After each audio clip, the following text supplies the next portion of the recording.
In the center of the world's most hostile desert, the Sahara, lie the remains of a sophisticated civilization that thrived where nothing now survives.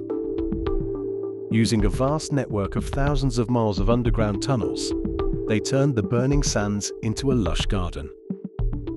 For centuries, we believed this region was a lifeless barrier between worlds. But beneath the dunes of modern-day Libya, a forgotten empire is finally coming to light. This is the story of the Garamantes. To the ancient Greeks and Romans, they were a mystery, a people spoken of in whispers and brief, often dismissive accounts.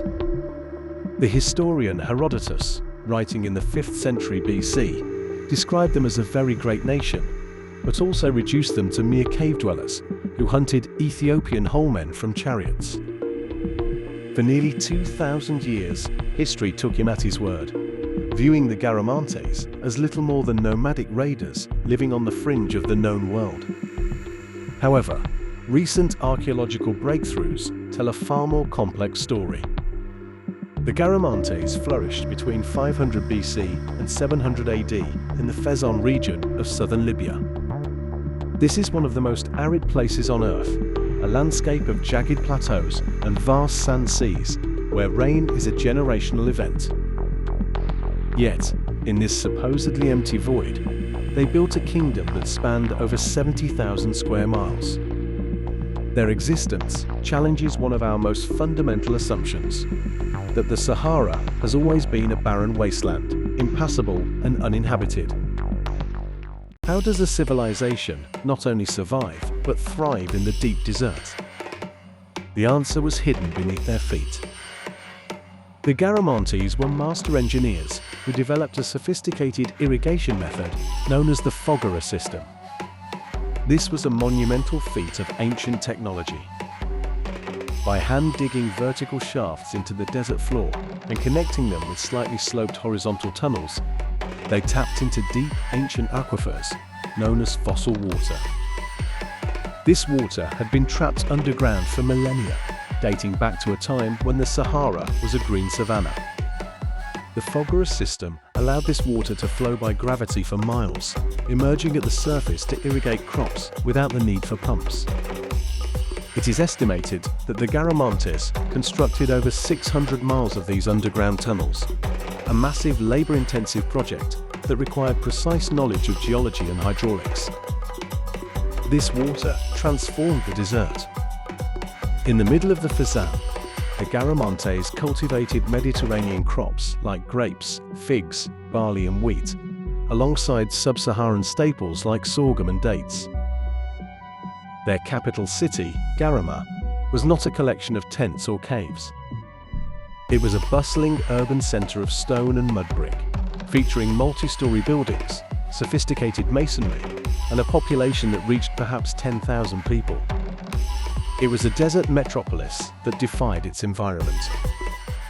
The scale of their achievement was largely invisible to the naked eye until the advent of satellite imagery and advanced aerial surveys. In the last 2 decades, researchers have identified more than 100 fortified farms and villages, complete with massive defensive walls and organized street layouts. These sites prove that the Garamantes were not a scattered group of nomads, but a highly organized, sedentary state with a complex social hierarchy. Roman records, though often biased, provide further clues to their power. The Romans respected the Garamantes enough to sign treaties with them, recognizing their control over the vital Trans-Saharan trade routes. Long before the Islamic Golden Age, or the famous camel caravans of the medieval period, the Garamantes were the masters of the desert. They used horse-drawn chariots to navigate the sands, acting as the primary intermediaries between sub-Saharan Africa and the Mediterranean coast. They traded in salt, gold, ivory, and exotic animals, bringing the riches of the African interior to the doorstep of the Roman Empire. Archaeological finds in Garama have uncovered Roman pottery, glassware, and jewelry, proving that this lost civilization was an integral part of the ancient global economy. Success, however, came at a heavy environmental price. The fossil water that fueled their empire was a non-renewable resource. Unlike a river that is replenished by seasonal rains, the underground aquifers were being drained faster than nature could ever refill them. By the 4th century AD, the water table began to drop significantly. As the wells ran dry, the Foggara tunnels had to be dug deeper and extended further, requiring even more labor and resources. Eventually, the system reached its breaking point. As the water vanished, so did the crops. The once green oases were reclaimed by the encroaching dunes, and the fortified cities were abandoned to the wind. The slow, relentless desertification of the Fezzan proved to be an enemy the Garamantes could not conquer. Their collapse serves as a haunting reminder of the fragility of even the most advanced societies when they outgrow their natural resources. If you value these deep dives into forgotten history, please take a moment to hit the subscribe button and like this video to support the channel's research. Your engagement allows us to continue uncovering the stories that history has overlooked. Today, the ruins of the Garamantes are mostly buried, hidden beneath a sea of sand that looks, to the casual observer, as if it has been empty since the dawn of time. Only a small fraction of their territory has been excavated, leaving thousands of structures still waiting to be discovered. Their story is a warning, but also a testament to human ingenuity. They prove that with enough vision and engineering, even the most hostile environment on Earth can be tamed, at least for a time.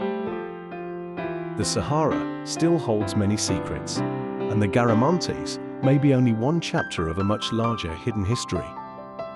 As we look at the vast, shifting sands of the North African desert, we have to wonder what else remains concealed. Do you believe other great civilizations are currently hidden beneath the Sahara's shifting sands? Let us know your theory in the comments.